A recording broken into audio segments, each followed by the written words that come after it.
हाँ तो बच्चों, आज हमारे वीडियो का विषय है साहित्य परिचय। जैसे कि आलोक धनवा का साहित्य परिचय। आलोक धनवा समकालीन हिंदी के साहित्यकार हैं। समकालीन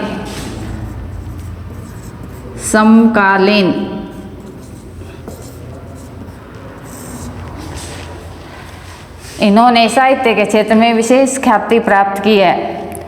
आलोक धनवा का राष्ट्र प्रेम भी बहुत बढ़ चढ़कर है। इनका जन्म 1948 में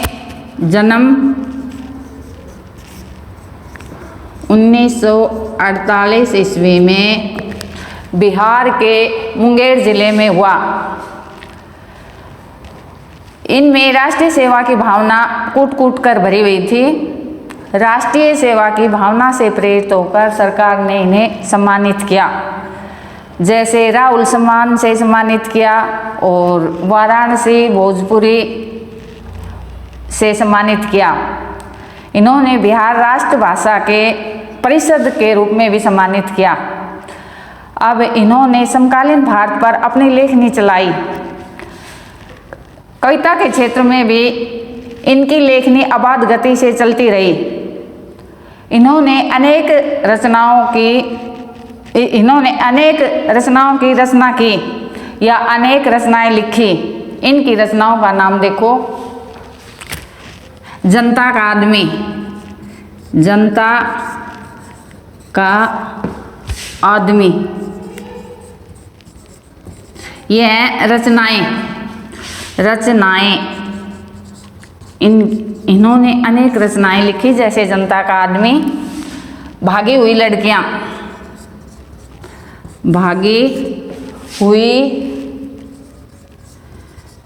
लड़कियां,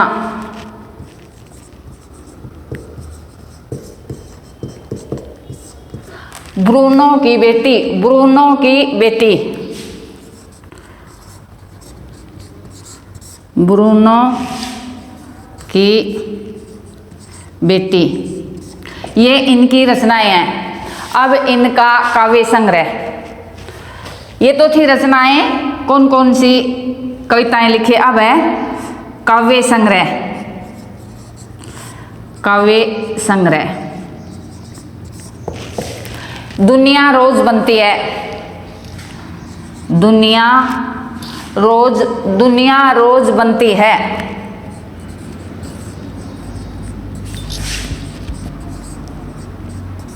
रोज बनती है। ये है इनका काव्य संग्रह और ये उन्होंने 1998 में प्रकाशित किया। 1998 में इन्होंने प्रकाशित किया। और जो ब्रूनो की बेटियां हैं, ये 1972 में, ये 1972 में। ब्रूनो की बेटियां पर इन्होंने विशेष रूप से सम्मानित किया गया। अब ये सामाजिक भावना से ओतप्रोत हैं। इन्होंने समकालीन समाज पर अनेक कविता लिखी। समाज का और संस्कृति का गहरा संबंध है। मनुष्य सामाजिक प्राणी है। समाज में रहते हुए उसे एक दूसरे के सहयोग की आवश्यकता है। इन्होंने अपने जो वर्तमान समाज है, इस पर अपनी लेखनी अबाध गति से चलाई। अब है इनकी साहित्यिक विशेषताएं। साहित्यिक विशेषताएं।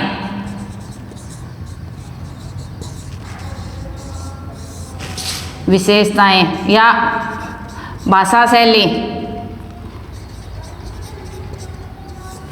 साहित्य की विशेषता या इनकी भाषा शैली। आलोक धनवा गद्य के साथ साथ पद के भी कवि हैं। इन्होंने पद में खूब प्रसिद्धि प्राप्त की। इन्होंने अपनी भाषा में ऐसे शब्दों का प्रयोग किया है जो सहज और सरल हो। इनकी भाषा प्रतीकात्मक है। खड़ी बोली का प्रयोग है। आलोक धनवा की भाषा में खड़ी बोली का प्रयोग है। प्रसाद का गुण है। अनुप्रास, रूपक, पुनरुक्ति, मानवीकरण, अलंकारों का प्रयोग है। अंत में हम कह सकते हैं कि आलोक धनवा समकालीन सुप्रसिद्ध कवि हैं। इन्होंने समकालीन समाज पर बहुत बढ़ चढ़कर कविताएं लिखी और ये गद्य के साथ साथ पद के भी कवि हैं। अब देखो भाई, आलोक धनवा की कविता है पतंग। कौन सी कविता? पतंग। पतंग कविता में आलोक धनवा ने बाल सुलभ चेष्टाओं का वर्णन किया है। इसने अपनी लेखनी बाल मनोविज्ञान पर भी चलाई।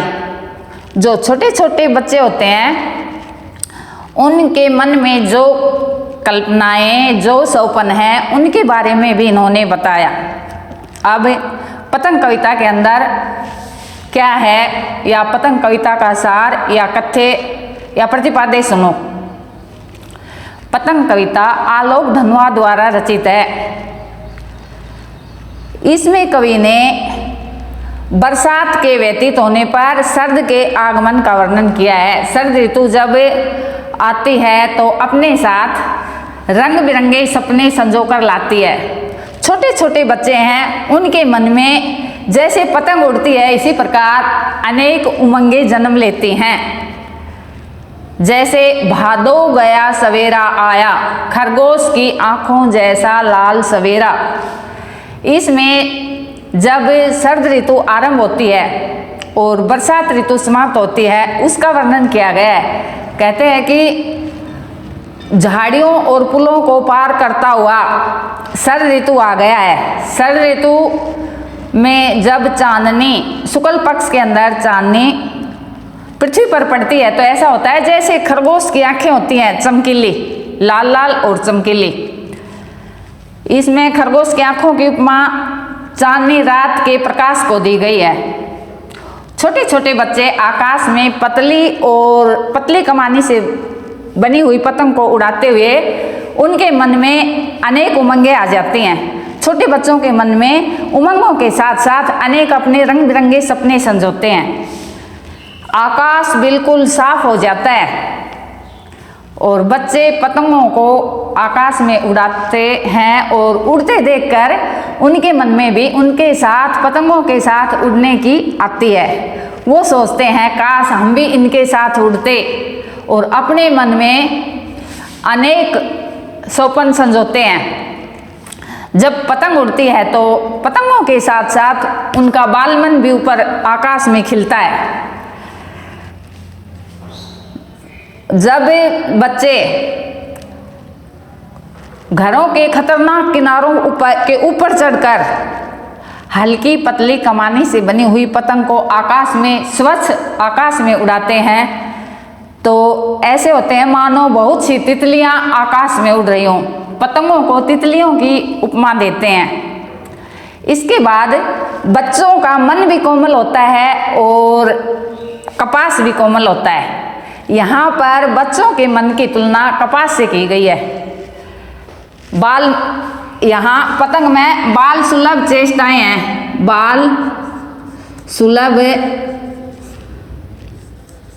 बाल सुलभ चेष्टाएं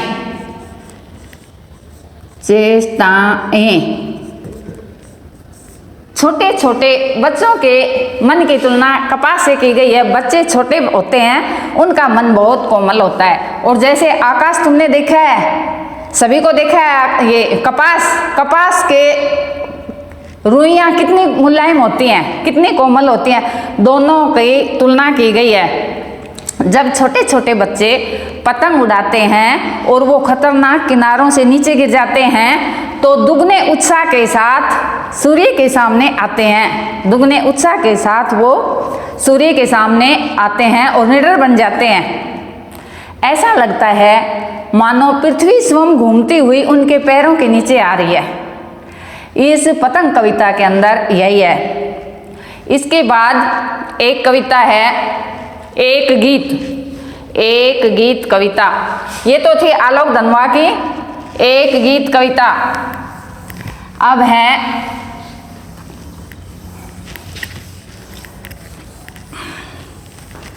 दूसरी है, ये पहले करवा दिया था, हरिवंश राय बच्चन का साहित्य परिचय। ये दूसरा है आलोक धनवा। अब पहली पोइम देखो, एक तो है आत्म परिचय। आत्म परिचय,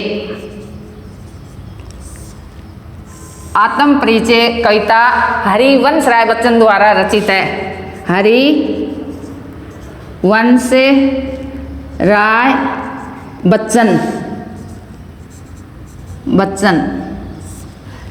आत्म परिचय कवि हैं हरिवंश राय बच्चन। कवि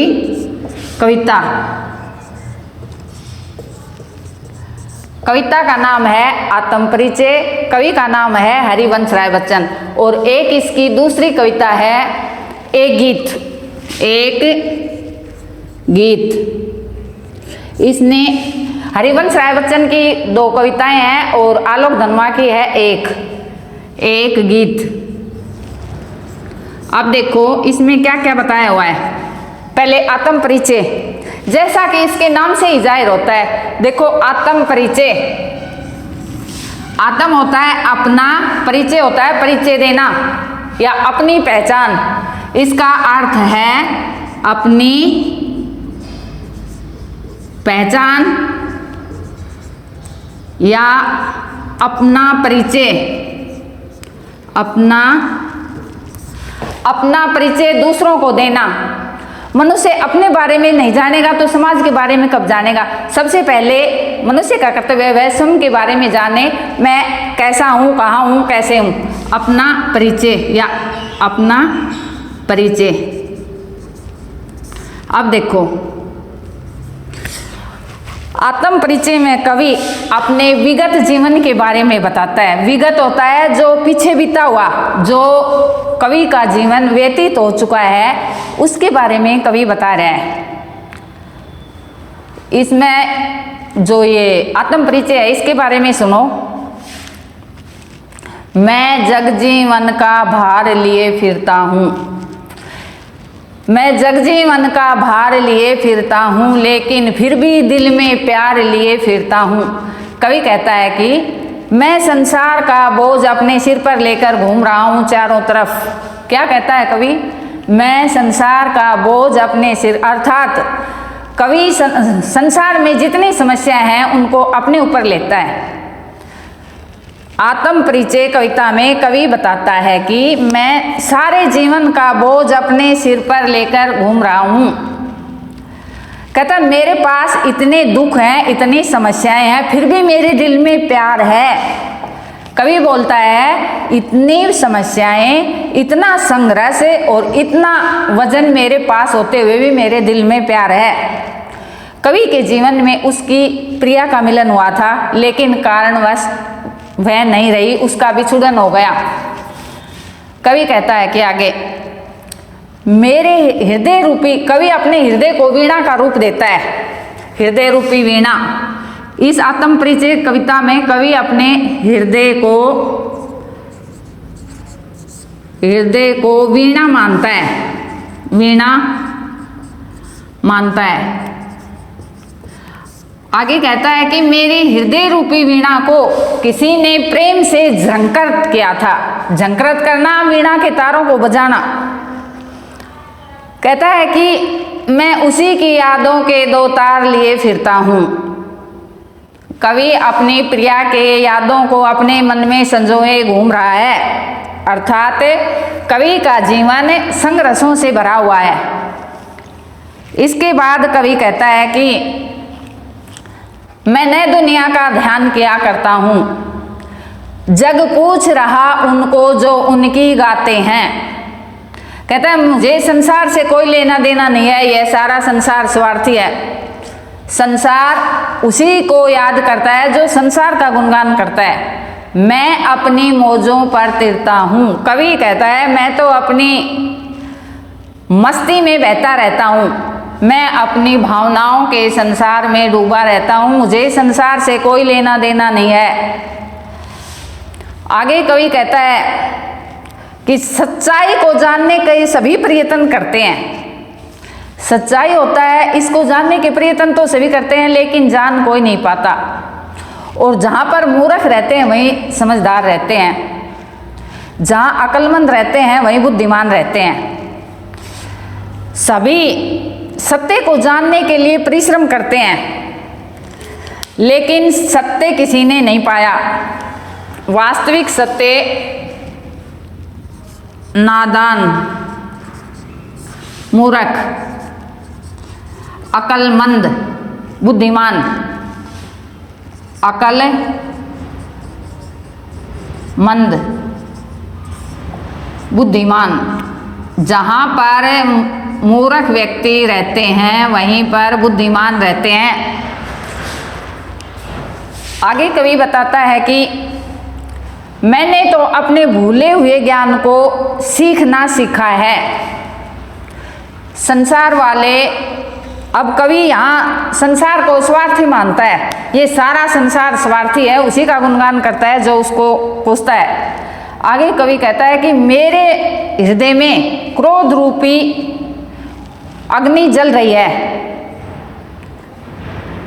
कवि अपने अंदर अग्नि जलाता है कि मेरे हृदय में क्रोध रूपी अग्नि जल रही है, लेकिन इस अग्नि में भी शीतलता है, अर्थात मेरे अंदर शांति भी है। दूसरा आगे कवि कहता है कि मैं अपने उमंगों को लेकर जीवन जी रहा हूं और इन उमंगों के अंदर मेरा जोश भी है। कहता है कि मेरा जीवन कठिनाइयों से भरा हुआ है, दुखों से भरा हुआ है, फिर भी मैं संसार में हंसता रहता हूँ। मैं सुख दुख दोनों में समान हुआ करता हूँ। कवि कहता है मेरे सामने चाहे अनुकूल परिस्थिति आए चाहे प्रतिकूल, मैं समान रूप से अपना जीवन व्यतीत कर रहा हूँ। न तो दुख में दुखी होता हूँ न सुख में सुखी। आगे कवि कहता है कि मैं स्नेह सुरा का पान किया करता हूँ। स्नेह सुरा होता है प्रेम की मदिरा। स्नेह सुरा, स्नेह सुरा,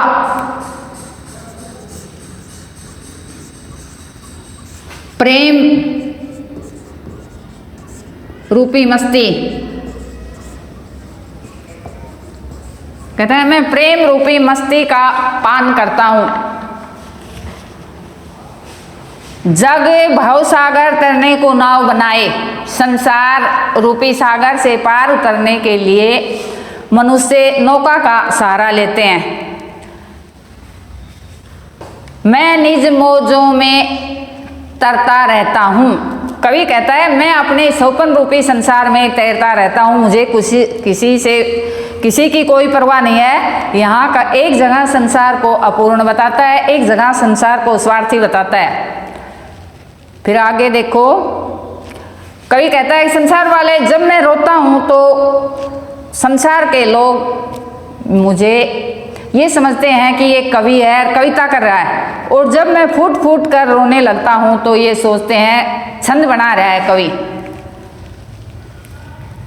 आत्म परिचय में कवि ये कहता है कि पहले अपने को समझो, बाद में समाज को समझो। समाज को समझना आसान है, अपने को समझना मुश्किल है। आत्म परिचय कविता के अंदर यही बताया गया है, जो हरिवंश राय की आत्म परिचय कविता बुद्ध और नाचगार नामक काव्य संग्रह से ली गई है। अब है एक गीत कविता। एक गीत कविता सुनो भाई। इस एक गीत कविता हरिवंश राय बच्चन द्वारा रचित बुद्ध और नाचगार काव्य संग्रह से लिया गया है। ये निशा निमंत्रण से भी है। इसमें कवि ने संसार रूपी मार्ग पर चलने वाले यात्री के जज्बे का वर्णन है। ये संसार है, इसमें आते जाते रहते हैं मुसाफिर, लेकिन प्रत्येक व्यक्ति ये सोचता है कि मैं अपने लक्ष्य तक पहुंचूं। एक गीत कविता में यही है कि संसार में मनुष्य संसार रूपी मार्ग पर चलता है तो कुछ कर गुजरने का या अपने लक्ष्य तक पहुंचने के जज्बे का वर्णन किया गया है। अब मेरे इसकी एक पोइम की वो पंक्ति याद आ गई, आप सुनो। हो दिन जल्दी जल्दी ढलता है, हो जाए न पथ में रात कहीं, यह सोच दिन थका दिन का पंथी दिन जल्दी जल्दी ढलता है। इसमें कवि ने बताया गया है कि जो ये समय है ये परिवर्तनशील है, किसी का इंतजार नहीं करता, नहीं ये वापस मुड़ कर आता है। जो एक बार समय निकल गया वो निकल गया, दोबारा आने की बात नहीं है। दिन जल्दी जल्दी ढलता जा रहा है और जो संसार रूपी मार्ग पर व्यक्ति जा रहा है वो ये सोचता है कभी मुझे रास्ते में ही रात न हो जाए, मंजिल भी तो है दूर नहीं। कहता है मेरा मार्ग भी दूर नहीं है, नज़दीक ही है। यह सोच थका दिन का पंथी दिन जल्दी जल्दी ढलता है। कहता मेरा लक्ष्य भी नज़दीक है और कभी मुझे रास्ते में ही रात न हो जाए, मैं अपने मार्ग तक नहीं पहुंच पाऊं। इतना सोचकर वह अपने कदम जल्दी जल्दी रखता है। इन्हीं बिंबों के माध्यम से इसी पोइम के अंदर एक और है। जब चिड़िया अपने बच्चों के लिए दाना चुगा लेने बाहर घोंसले से बाहर जाती है तो घोंसले के अंदर उनके बच्चे उसकी प्रतीक्षा करते हैं। क्या करते हैं? घोंसले से अपनी गर्दन को ऊपर उचकाते हैं, इधर उधर देखते हैं और ये सोचते हैं कि हमारी चिड़िया कब आएगी, माँ कब आएगी, क्योंकि बच्चों की तो वो माँ ही है पालन पोषण करने वाली। ये देखते हैं कि कब आएगी हमारे लिए दाना चुगा लेकर। और चिड़िया को ये ध्यान आता है कि मेरे बच्चे मेरा इंतजार कर रहे हैं। यह ध्यान आते ही उसके पंखों में चंचलता आ जाती है, वो जल्दी जल्दी उड़ने लगती है। ऐसे जब चिड़िया को ये ध्यान आता है कि घोंसले में मेरे बच्चे मेरा इंतजार कर रहे हैं तो उसके पैर जल्दी जल्दी उठने लगते हैं। ऐसे ही कवि कहता है जब मेरा घर पर कोई इंतजार नहीं करता तो मैं किस लिए चंचल हूं, अर्थात किसके लिए मैं जल्दी जल्दी अपने पैर चलाऊं। कवि कहता है कि संसार का मेरा क्या नाता है, मेरा इंतजार घर पर कौन करता है।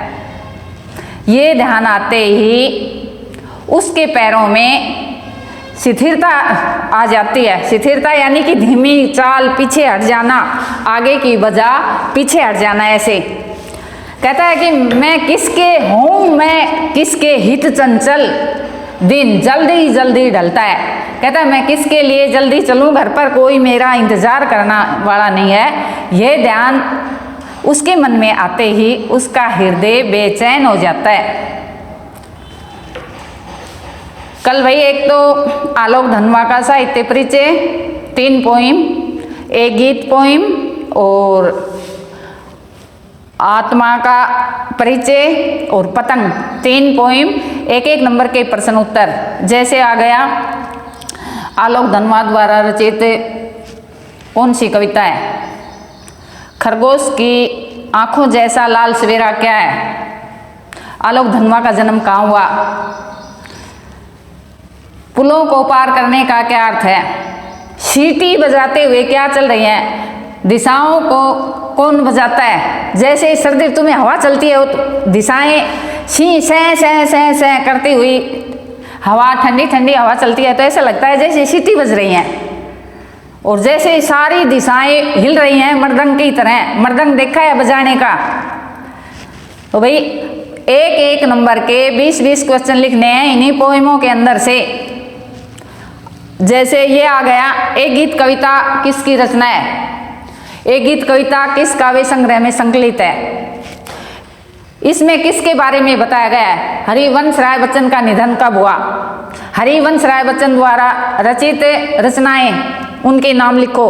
हरिवंश राय बच्चन को कौन से पुरस्कार से सम्मानित किया गया? हरिवंश राय बच्चन की भाषा की विशेषताएं या आत्म परिचय में स्नेह सुरा का क्या अर्थ है? एक नंबर के 20-20 प्रश्न एक नंबर के 20-20 प्रश्न एक पोइम से लिखने हैं। तो 3 पोइम हो गई, 2 साहित्य परिचय हो गया। चलो आज इतना ही है या और करवा दूं? एक प्रश्न और करवा देती हूँ। देखो यह है अभिव्यक्ति और माध्यम का। 3 कविता और अभिव्यक्ति और माध्यम का, ये अगली का है। देखो फीचर किसे कहते हैं? और कैसे लिखा जाता है? फीचर, फीचर किसे कहते हैं?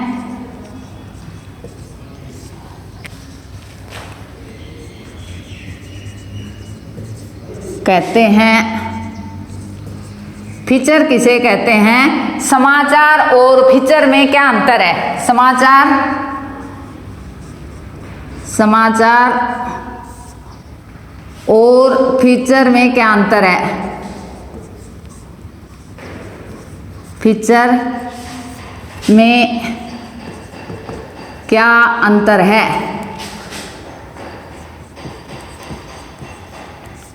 अब देखो भाई, फीचर वह सुव्यवस्थित, सृजनात्मक और आत्मनिष्ठ लेखन है जिसमें समाचार के साथ साथ मनोरंजन भी होता है। अब भाई इसकी परिभाषा तो यही है, फीचर किसे कहते हैं? जिसमें समाचार के साथ साथ मनोरंजन भी होता है। फीचर और समाचार में निम्नलिखित अंतर है। पहला, फीचर में शिक्षा दी जाती है, मनोरंजन कराया जाता है, पढ़ाया जाता है। और समाचार में क्या होता है? समाचार में सिर्फ पढ़ाया जाता है।